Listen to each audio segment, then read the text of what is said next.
Welcome to Alaska Weather, a production of Alaska Public Media and the National Weather Service, Alaska Region. Produced and broadcast daily from the studios of KAKM, Alaska Weather provides complete forecasts, public, marine, and aviation for all of Alaska. Alaska Weather is made possible by the following sponsors. When shopping for your family's meals, do you know where you can find Alaska-grown products? Everywhere. They're available at your local grocery stores and farmers markets across the state. Alaska-grown products are fresher and more nutritious, and buying local helps grow our economy. So just look for the Alaska-grown label when you shop, or ask your grocer where the Alaska-grown products are. Remember, Alaska-grown. It's closer, fresher, better. And it's all Alaska-grown.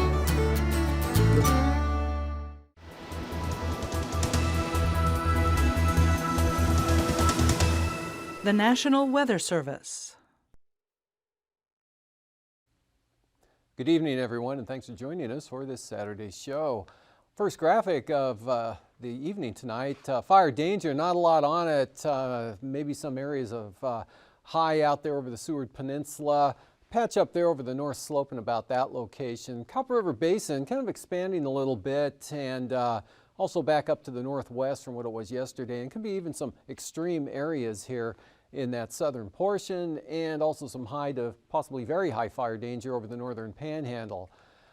Satellite imagery, pretty clear here from the North Gulf Coast northward, really through much of the eastern interior. Clouds filling in, showers and thunderstorms developing this afternoon all through the eastern interior areas, especially up here to the northeast and along the White Mountains back to the northwest there over the Tanana Valley or the northeast interior areas. And then we have this system coming eastward. First, the front really didn't bring a whole lot of precipitation, at least to the state airport at Kodiak, just a hundredth or two. But this area, the upper trough swinging into the Alaska Peninsula back here, brought up to about a third of an inch, or actually a half an inch to Port Heiden in the last 24 hours.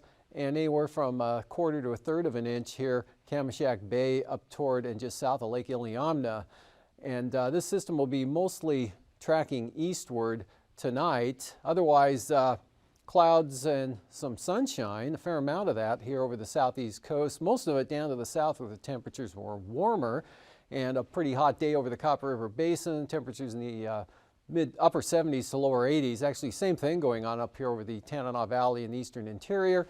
Watching this front coming across the Bering Strait to about this position today there with a little bit of moisture, narrow band of light rain, fog and drizzle there from the northern Bering right up through the strait, just kind of catching the western Seward Peninsula and coming across the Chukchi. Otherwise, cloudy skies, scattered showers here over the western interior, thunderstorms here.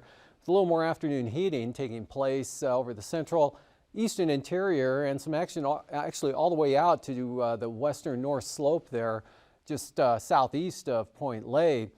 And moving on to the forecast for tonight, here's the location that front moves eastward. Again, a narrow band of light precipitation, nothing really too significant at all, just clouds and then weak trailing edge across the Yukon-Kuskokwim Delta. All the way down, could bring some drizzle into the Dutch Harbor area after a fairly nice day today. Light winds, low clouds and fog for the Bering Sea continue, as well as the Aleutians.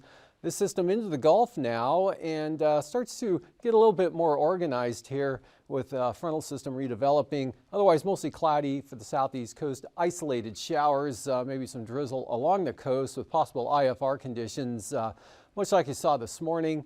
And no change over the interior there, just diminishing thunderstorms, some of which may linger well after midnight, but definitely a lot less than this afternoon and early evening. Scattered showers back here to the west. And for Sunday, this system, actually most of the energy looks like it's pushing in toward the Queen Charlottes or toward the south, but look for an increasing chance or possibility of some light rain. Definitely an increase in the clouds here, mostly along the coast of Prince of Wales Island. Otherwise, partly sunny, possibly here, or mostly cloudy, however you want to look at it, with risk of some scattered showers up to the north. Pretty nice day for the North Gulf Coast, partly to mostly sunny again into the Copper River Basin. Look for the clouds to increase here over south central Alaska. Risk of a thunderstorm developing over the Talkeetna Mountains, or maybe even a shade south of there.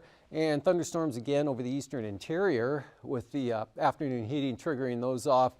Then we're watching this trough now pushing a little bit farther to the east. That should bring some pretty good shower activity in areas of rain into the Kuskokwim Valley and right up to the Alaska Range tomorrow afternoon, extending down to the Aleutian Range.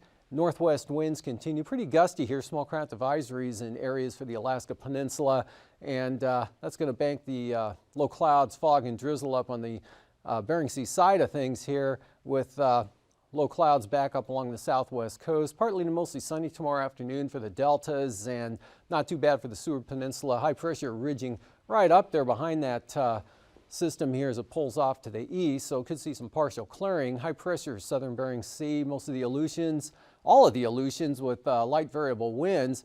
We've got some moisture streaming northeastward here in that southwesterly flow, which for Monday begins to reach the southwest coast by midday or into the afternoon, Nunivak Island.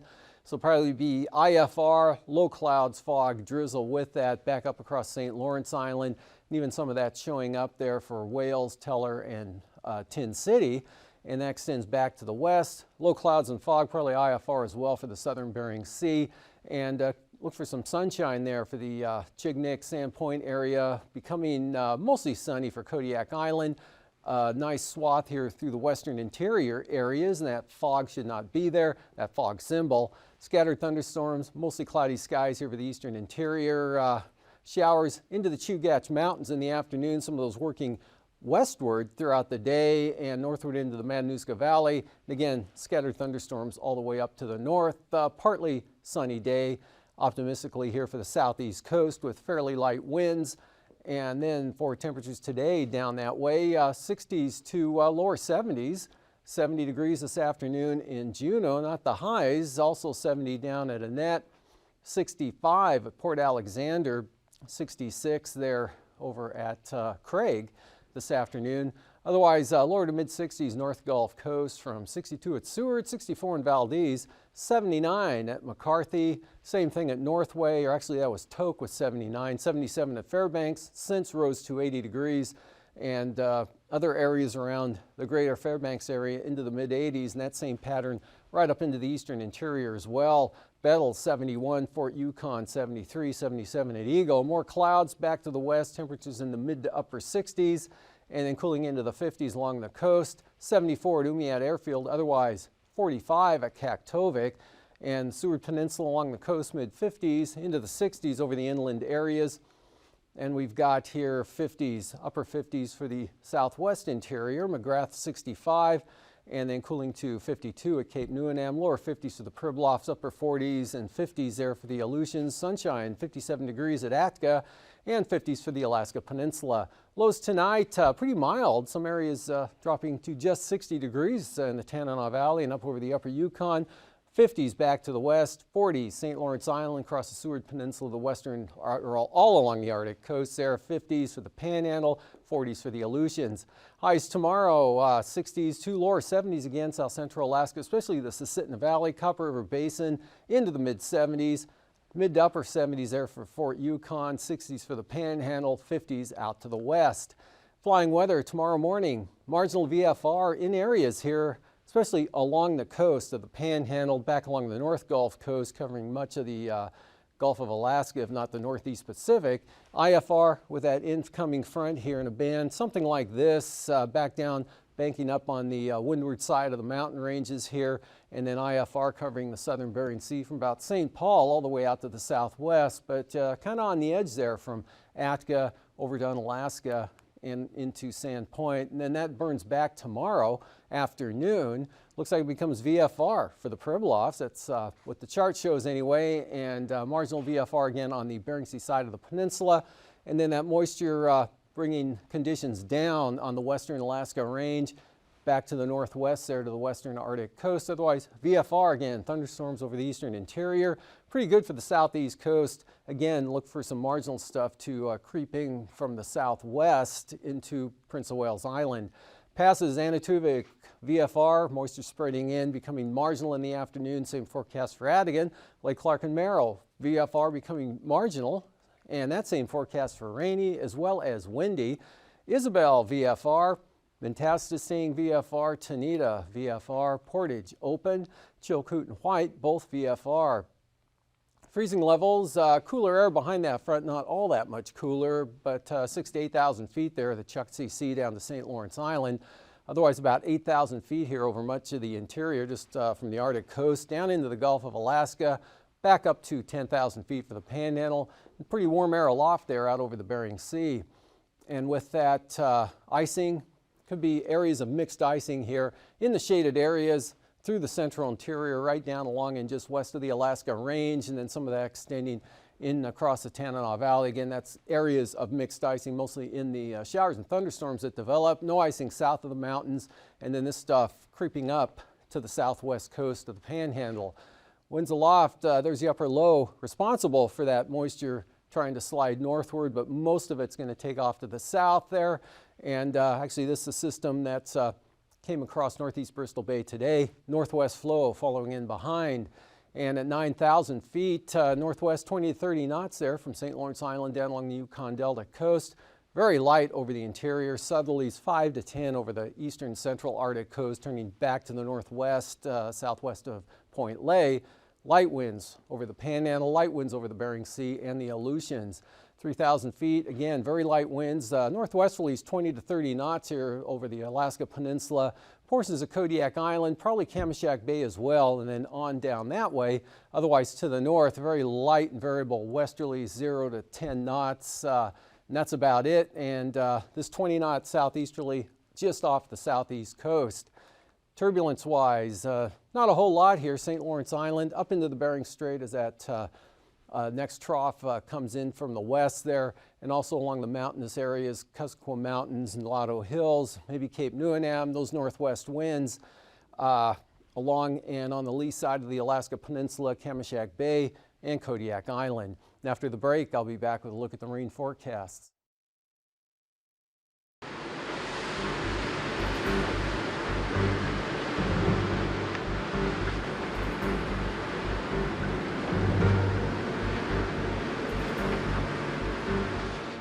Realizing I was the last guy to try to exit, I took my last breath of air off the carpet and took a dive for the window. Of course, I can't hold my breath for too long. Kind of a cold shock coming upon me. So I wiggled out the window myself, and the three of us found ourselves on the clinging to the hull of an upside-down vessel.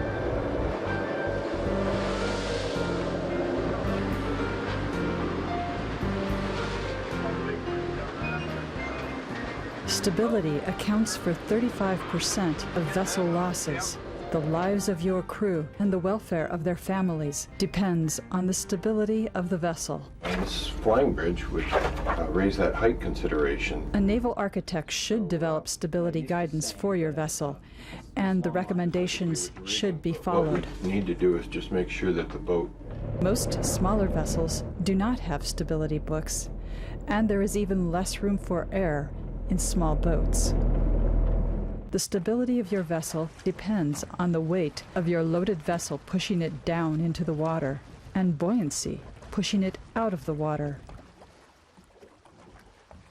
Your vessel has a center of gravity and a center of buoyancy that can be calculated by a naval architect. Center of gravity is where the total geometric weight of the vessel is centered or concentrated. Its location is raised, lowered, or moved outboard depending on where things are placed. Center of buoyancy is the geometric center of the submerged portion of your vessel. Its location changes as the vessel heels. In addition, the effect of the sea on your vessel causes the center of buoyancy to shift continuously. If your center of gravity shifts much further horizontally than your center of buoyancy, you will capsize. I remember the boat didn't feel right. It felt very, very tippy, if you will. It just felt precariously balanced on this one swell, and there was a cross chop coming across, and it slapped the ass end of the boat right about midship, and it popped us right off the top, and we came down on our side, It had popped all the windows out on the port side. The compromise a fisherman seeks is a safe working deck and a vessel that is stable. There are 9 steps you can take to increase the operational stability of your vessel. Improper loading will decrease your stability. Keep your tanked liquids at correct levels and make sure that fishing gear and fish are properly and securely stowed. Balanced load. How many hours do you run on each fuel tank? All sorts of things play into consideration. Don't use ballast tanks as a way to improve the roll of your vessel unless it is permitted by stability guidance. The vessel may feel safer under normal conditions, but it could reduce your overall stability due to lowering your freeboard. So we put fuel in the stern and don't load the bow tank in the wintertime. You know, we don't put any fuel in the bow tank to keep the bow up and the stern down a little bit to even our load. Never overload your vessel, no matter how good the fishing or weather. Overloading decreases freeboard and is the cause of many fatalities. Follow your stability guidance and use common sense. All stability is vessel specific.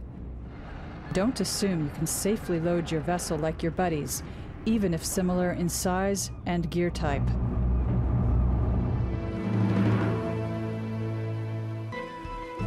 Slack water or fuel in tanks will decrease stability due to free surface effect.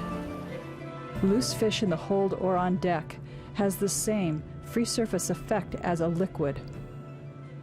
A liquid, or a load of fish sloshing across a wide space, has the effect of quickly changing the center of gravity from side to side. Any checkers or bin boards, no. We were trying to fill the entire hold in one big load of herring. As we added, the boat would naturally go toward the outboard side because that was the direction in which the boat was listing, and the boom is trying to counteract that but can't completely boom. So. To prevent sudden changes in gravity, be sure that all gear that can shift is secure. To prevent a sudden shift in fluids or fish in the hold, changes in gravity, have strong bin boards and checkers. Keep all port and starboard tank pair cross connections closed while underway. Minimize the number of slack tanks. In general, keep just one fuel and one water tank slack. Keep other tanks either empty or pressed up full. Water on deck can be a major source of free surface effect. Be sure that freeing ports are large and can drain water on deck quickly. And make sure that freeing ports and scuppers remain free and unplugged by fish or debris. Even in good weather, a hang-up can cause water on deck, then make it difficult to open ports.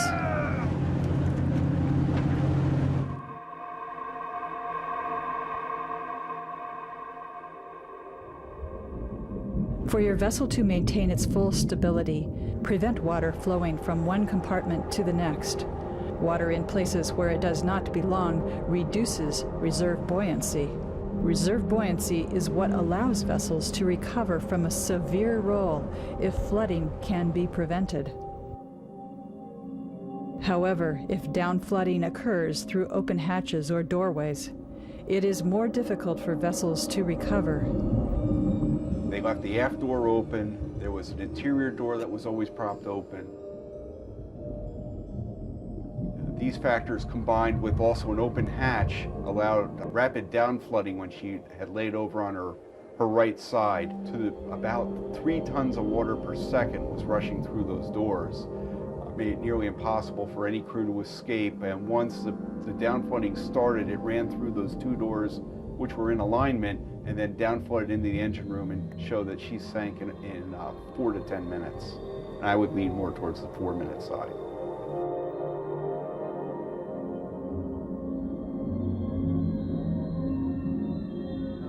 It is the responsibility of all crew members to keep watertight doors and hatches closed and dogged, and seals in good repair.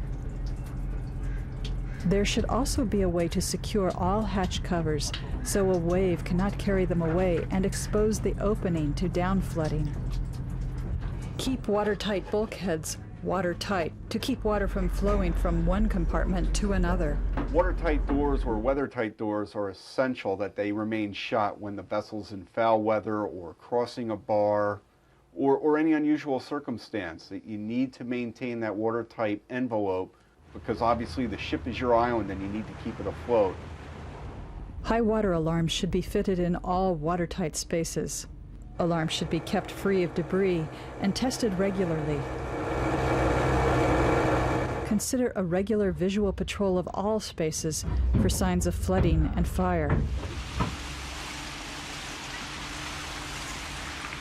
The rapid accumulation of ice on rigging and structures will raise your center of gravity and can rapidly decrease the stability of your vessel, resulting in a capsize. I woke up all the guys. I said, all right, I want everybody up. We're going to get this ice off of here before we get to Cape Chiniak. Then we'll get to Cape Chiniak and take a look at it. We took out baseball bats, crowbars, and beat the ice off. And basically the only place we had ice was on the bow. We had no ice on the gear because we covered the gear with tarps.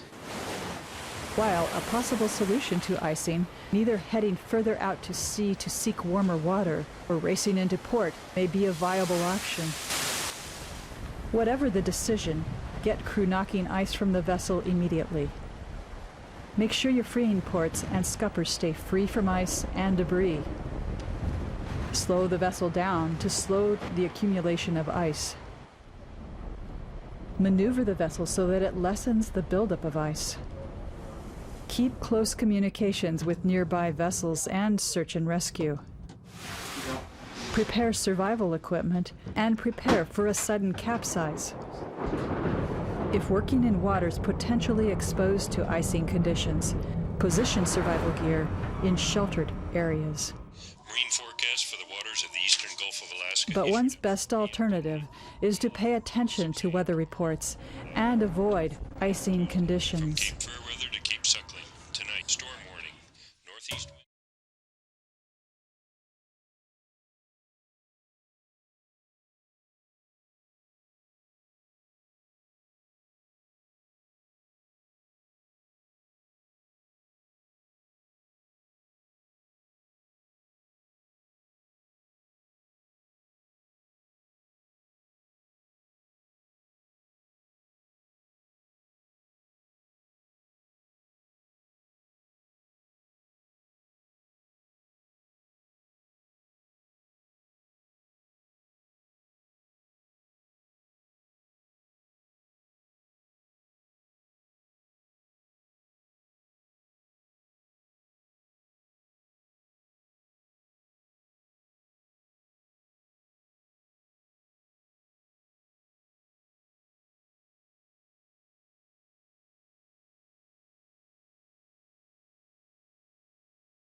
These forecasts are to be used for planning purposes only. Call 1-800-WX-BRIEF for a formal pre-flight briefing. Always file a flight plan before you go flying. The U.S. Coast Guard Auxiliary urges you to leave a float plan with a friend or the harbor master before you go boating. Alaska Weather is made possible by the following sponsors.